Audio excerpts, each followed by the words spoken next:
2026 বিশ্বকাপের আগেই ফুটবল দুনিয়ায় এখন একটাই আলোচনা, পর্তুগাল। রোনালদোদের এই দলটা যেন আতঙ্ক হয়ে উঠছে পুরো বিশ্বে।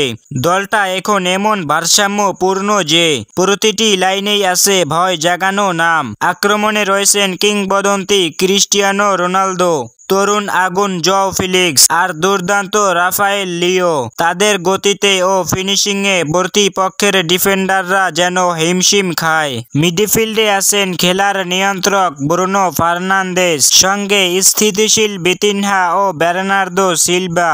এই তিনজনের পাসিং, কন্ট্রোল আর ভিশন এখন বিশ্বের সেরাদের মধ্যে। আর ডিফেন্সে আছে ভয়ঙ্কর প্রাচীর রুবেন দিয়াস ও গতি ও ট্যাকেলের মেশিন নুনো মেন্ডেস, যাদের পেরোনো মানে অর্ধেক ম্যাচ হারানো।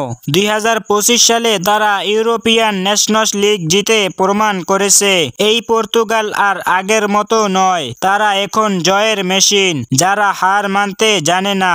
এই ফর্মে তারা যদি 2026 বিশ্বকাপে নামে, তাহলে ব্রাজিল, আর্জেন্টিনা, ফ্রান্স কারোরই ঘুম থাকবে না।